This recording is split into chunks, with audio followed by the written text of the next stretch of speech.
আল্লাহ তাআলার দরবারে আরো একবার শুকরিয়া যে মহান মনিব অনেক দিন অনেক বছর এই বাংলার জমিনের ভিতরে আল্লাহ তাআলার কোরআনের কথা সঠিকভাবে হক কথাগুলো বলা যেত না।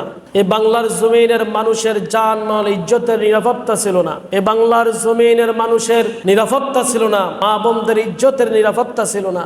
স্বৈরাতন্ত্র স্বৈরাচার থেকে আল্লাহ তাআলা বাংলার জমিনকে স্বাধীনতা দান করেছেন। এই বাংলার জমির প্রতিটি ইঞ্চি মাটিকে দ্বিতীয় স্বাধীনতা দান করেছেন যে মহান মনিব আল্লাহ তাআলা।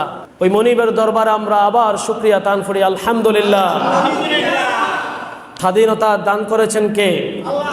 ক্ষমতাটা কার? আমি সর্বপ্রথম আলোচনার শুরুতেই কৃতজ্ঞতা স্বীকার করতেছি যে সমস্ত আমার ছাত্র ভাইয়েরা, যে সমস্ত ছাত্র ভাইদের কষ্টের বিনিময়, জীবনের বিনিময়, পরিশ্রমের বিনিময়, আল্লাহ তাআলার রহমতের বিনিময় যে সমস্ত ছাত্র ভাইদের